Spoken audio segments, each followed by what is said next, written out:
Seen this yet. This is the new studio, and very excited to do more lives just like this. So we're live right now. If you're on YouTube, LinkedIn, or in the studio, always hit the chat. I'm happy to be here as a resource to help you guys out. Today we got a couple cool things. So first off, I got a couple really awesome articles. We're going to go through the return on ad spend data, specifically for home service businesses. And this is a study from December 2025. So this just happened last month. So we're going to break that down, which is going to be awesome. And then I also have a couple things to look forward to in 2026 from a marketing budget perspective of how you can set up your business. And then just some general Q&A. So as I mentioned, I'm live. If you have questions, you can drop them in the chat and I will respond to them accordingly. So let's get right into it. Let me share my screen and I'm going to, where's share? Okay. We're going to share the screen. I'm going to go through first. I'm going to go through this return on ad spend reports because this is the thing that I think a lot of people miss. And let's say window here. All right, cool. All right. So we do digital marketing consulting for home service businesses. And many times we get the question of, well, how much should I be spending on Google ads? And what is a good return on ad spend? And how can I get my cost per lead lower? And that's why I wanted to go through this data. So this is a company called Searchlight. It's my buddy John Torrey. He runs this. And basically with Searchlight, they pull in data from all these different platforms for home service businesses, like their Service Titan accounts and other CRMs as well. But basically, they spent $11.6 million. This is December 2025, over 5,000 campaigns. And this is the breakdown specifically for unbranded HVAC and plumbing companies. So unbranded means it's not their brand name. It's going to be like HVAC repair near me, HVAC service near me, or plumbing accordingly. So you can see closed return on ad spend. This is the return on ad spend for $11.6 million of ad spend for home service businesses was on average 3.2x, 3x. So if you spend $1,000, you made $3,000. You spend $5,000, you made $15,000. I would say that this is going to be average. This is why when we look at there's three thresholds for return on ad spend. 3x is like, okay, let's keep it going. Let's see if we can tweak it. 5x, yeah, this is good. We need to increase the budget. 10x, which is like take everything else and put it on 10x because this is killing it and like go to the moon. So 3x, not bad, but also not great. Potential return on ad spend is 7x. And the thing I want to point out here is you can see that they're closing at around 50%. So potentially they could have, if they spent $1,000, they could have made $7,000, but they only made 3,000. So they only close about 50% of this, which this doesn't seem any striking to me. Usually you should be closing around 40 to 60%. So 50% is pretty solid. All right, cost per conversion. So a conversion is going to be anyone that filled out a form, called your business. This is traditionally like a Google conversion that happens on Google that your marketing company would tell you you got this many conversions. But we know that this is not a true actual lead. This is just in Google said it was a conversion. If it was a 1 second call or it's a duplicate form or spam form or whatever. So this is going to be usually your marketing company would say this is your cost per lead is $129. This right here is your cost per booked customer. Now, there's a delta here, right? It's almost triple the cost to get a booked customer. So that tells me that their booking rate is around 30% for these leads. So $130 to get a conversion, and then they actually only book 3x of that. So 30% of these people into actual customers. So if you are running ads, this is some good numbers for you. Your cost per lead, then your conversion rate on average is around 30%, which hopefully you're getting that up. Service Titan put out a report that 42% is the average booking rate, where the high performing companies are 62, 70%. So there's a lot of room for improvement here where you could increase this number without even increasing your ad spend. All right, next up is your customer acquisition cost. So customer acquisition cost is we booked a customer, we went out on a job, but we didn't secure them as a customer. In HVAC and plumbing, a lot of it's going to be dispatch focused. So they go out on a dispatch where they book a customer, but then did they actually secure the customer? And you can see that, again, this is another delta of about 50%. So they went out on a book job and then they converted that into an actual customer at 50%. This is good numbers for you as well. How often are you giving estimates? How often are you closing? And then the average ticket is $2,500. All right, I want to make a big call out to this. If your average ticket is not $2,500 and you're just running service calls for $250, then these numbers are going to be terrible and you're going to be frustrated and it's going to be a black hole. And so that's the first thing is you got to know what your average ticket is so you can fix that. So that way your return on ad spend makes sense. The other thing is that if you're not tracking your cost per conversion or your cost per lead, and more importantly, your cost per booked customer, this is going to be more of a true number for you to say, does this work or not? What I can tell you is that if you don't know your customer acquisition cost or you don't know your cost per book customer, you're really just operating on gut feeling. And I know this because I was there. I was at a $3 million home service business and I didn't know these numbers and I felt blind. I felt like I was just praying to the Google gods for leads and I was giving them $2,500, $4,000 every single month. And my business was growing and I was busy, but you got to know these numbers. So hopefully this helps with the breakdown.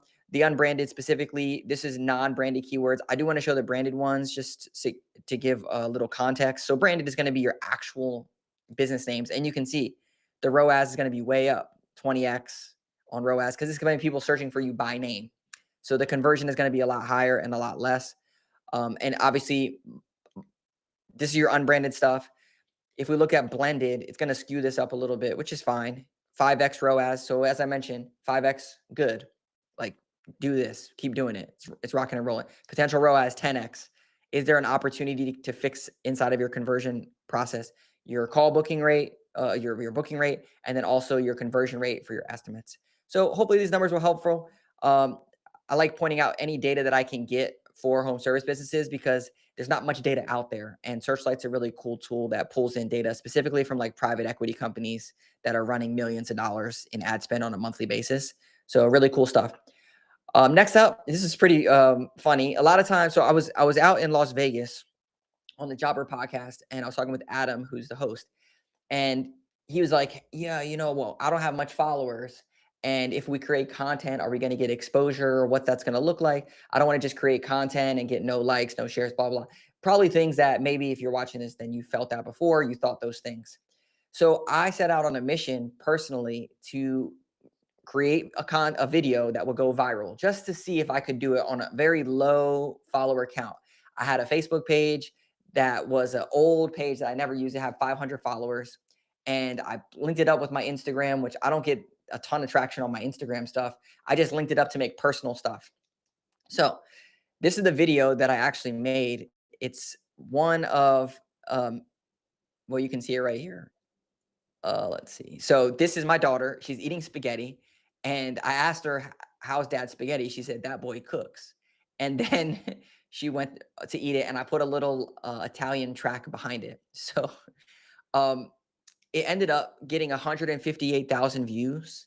This video, and you can see 228 new followers, and it came all from Reels. No one knew me. And the crazy thing about this, let me see if I can show you on here. The crazy thing about this is that this account had only 500 followers and I'd never even posted on it. I literally did 20 posts over the last probably 3 or 4 months. And this was the 20th post and it had 160,000 views and 228 new followers that came from this. Why I'm showing you this and sharing this is because it's not about follower count anymore. It's just about creating content that resonates with people and they follow you. Now, this has nothing to do with flash consulting or home service business marketing, which is why it's another reason why I'm sharing this is because you can make a video of someone eating spaghetti at your office and they have no idea about your business or anything that you do, just like, hey, I'm a dad and I make spaghetti.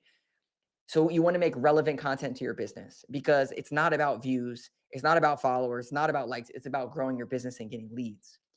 So some might say, oh, well, these people followed you and then they're going to see your more content. And it doesn't necessarily work like that. Just because you follow people doesn't mean you see all their content. It's all about the actual creative and the actual content that you make. So if you're thinking about making content and you're making cute, funny dance videos, go for it. It's not bad because people might see this video, go to your profile, and then go down the rabbit hole of real content. But what you don't want to do is to lose your credibility of authoritative content that's like, hey, here's 5 reasons why your HVAC unit is going to break this winter and how you can prevent that. It doesn't have to be that cheesy, but essentially share content that helps people solve their problem and moves the ball forward that has stronger conversion or stronger call to actions directly. This is way top of the funnel fun stuff, but this is not going to pay the bills, right? I got no leads from this. It's just a fun video that got a lot of views, but it's not like right home that this is going to help me grow my business. All right. I got a couple more things that I want to share on here. Again, I'm live, so if you have a question or you want to drop a comment about home service business marketing stuff, you can put that in the chat and I'll pull it up over here.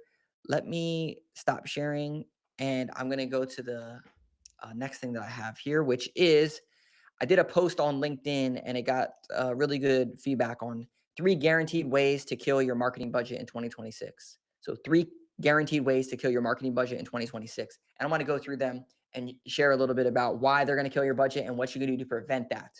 So, the first one is you're spending money on Google Ads, but it's a black hole. As I shared with the return on ad spend reporting, if you don't know your numbers, you're just killing your marketing budget. You're doing the same thing that you did before, black hole, operating on gut feeling, and not knowing if what you're doing is working. And the number one way to do this is that you use a marketing company or you do ads that integrate with your CRM. And then you have this feedback loop. We call it a return on ad spend feedback loop, where you're running ads, goes into your CRM, and then every month you take whatever happened from return on ad spend and you funnel it back into your ads to say, this is working, it's not working. Do we need to change the offer or do this? Is this city working or this is not working? And you're constantly iterating on the data inside of your CRM. If you have a marketing company over here and a CRM over here that is not working too effectively and they're not talking to each other, how are you going to know the numbers? And this is what we see a lot of times killing businesses. And I experienced this, which is how I know this is a real pain. I was the person over here that was working with a cookie cutter agency, running ads. They never even logged into my CRM or pulled any reports. And it was on me to send them the reports and tell them what's working. And then we get on calls and they would say, oh, looks like your cost per conversion is X. We should do more ads, when all the leads were not good leads because they never looked at my stuff. So if you're running ads, maybe trying to manage them yourself, return on ad spend, but you have no idea if they're working, you need to figure out your return on ad spend and work with a company that's going to help you with that stuff, because you're going to get frustrated and you're going to feel like you're just spending money and throwing money at the Google gods with no game plan. All right, then the second way to kill your marketing budget in 2026 is if you're paying for SEO, but you don't know if it's working and there's no strategy for AI search. So you're paying for SEO, you don't know if it's working, and there's no strategy for AI search. All right, so how can you know this? Well, one, if you're paying for SEO, ask them what they're doing. Like, what SEO, Black Magic, and Voodoo are you doing? Are you creating service area pages? Are you creating blog content? Are you going through and doing an audit on my Google Business Profile monthly? Like, those are some of the core things that they should be doing. Specifically, when we look at AI search, what we want to hear is we want to hear someone saying that, well, we're creating real content from your calls, or we're working with you on a content calendar to come up with content that's going to help us rank, or we're putting together pricing guides for your website, or we're doing AEO, answer engine optimization, with real questions that your customers are asking to help you rank. And a really easy way to do this is to ask yourself this: am I relying on my agency to go to ChatGPT and ask ChatGPT questions and create content? Or am I involved in the process at all in creating content? This is a big shift that's happening in the industry, and it's something that I had to change in our company, which is we can't just rely on outside pieces to create content. We have to use the business and the unique things that they say, the unique questions that their customers ask specifically, involved in the content creation for anything that we're doing for the business. So this is why we use call transcripts. We use the meeting recordings that we do. And we're constantly trying to get as much content from the business as possible without the minimal friction. Because when I was at a home service business, we had 28 technicians, we had 4 CSRs, and it was hard enough just getting them to do their job, let alone share content with our marketing company. So how can we bridge the gap? And some of the ways is like, if you have call tracking numbers, use the call transcripts and build some type of AI model or language that knows about your business. This is what we do. So that's the crux of it is, if you're working with a company and you don't know what they're doing, ask them. And then if they're not using your real content to help you prep for AI search, which AI search is built on large language models. AI platforms are LLMs, large language models. The number one thing you can do is educate the large language models on your specific business, not regurgitate things that it already knows. This is the whole premise of AI search and why you need to create unique content for your business. So if you have no measurable results, if you don't know, okay, well, how are we looking? How are we ranking for certain keywords?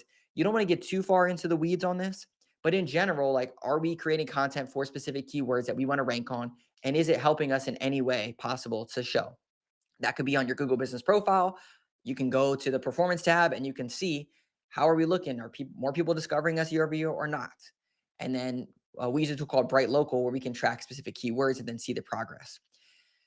All right. So if it's just a monthly invoice for SEO services with no proof of progress or anything that's helping you move forward, a lot of times it's just the cookie cutter stuff that it's not bad. But if you really want to unlock growth in your business, you want to go from $1 million to $3 million, 3 million to $5 million.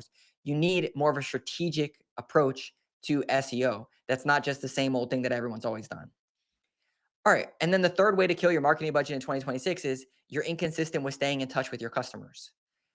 I'm going to say this again. You're inconsistent with staying in touch with your customers.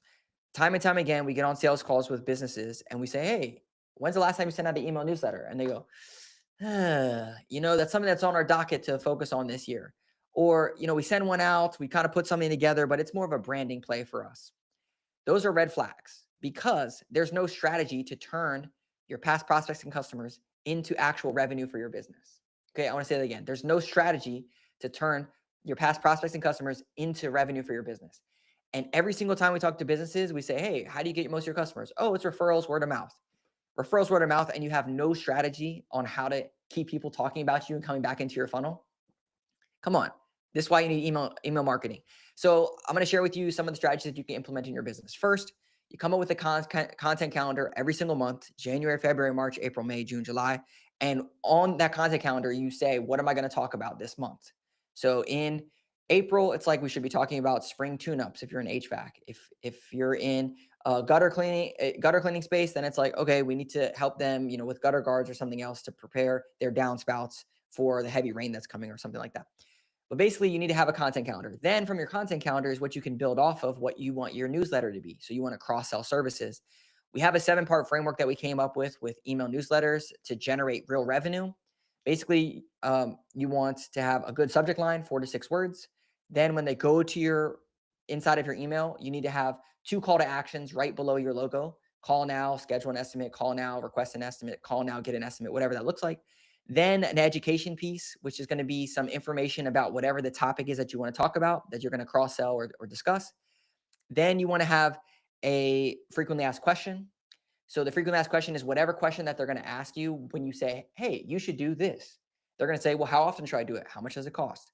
When should I do it this year?" Whatever. Whatever that frequently asked question is, have that right there. Then a strong call to action.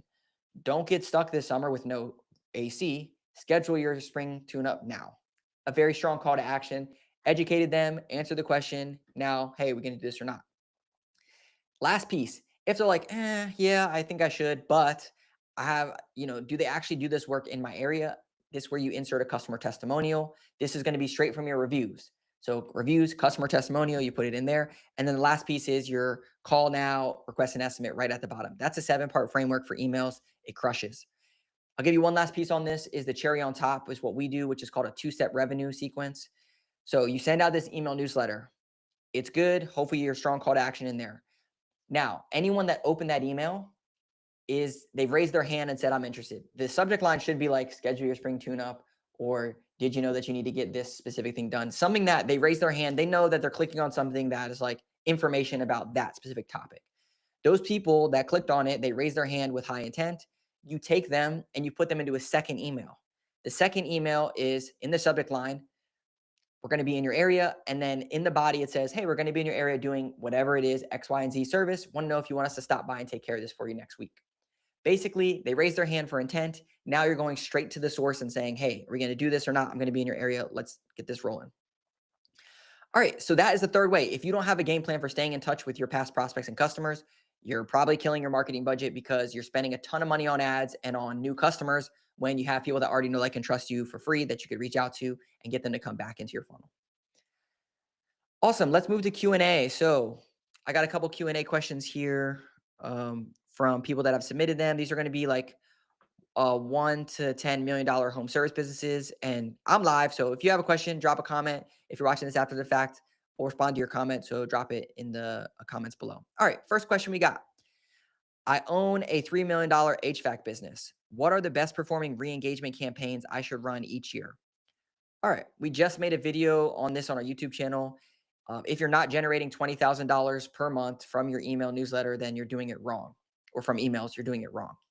So here's some of the things that you can do. You can set out a monthly newsletter and do the 2-step process.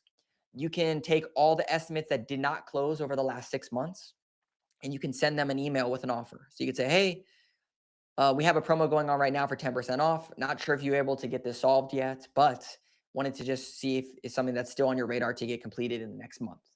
Basically, take all the opportunities that you already have that either ghosted you or they said no, and just see if they actually got it done and send them some type of a quick offer on it. That's called like estimate rehash. The other one is a lost lead follow up. So let's say that there's someone that all these leads came through your business.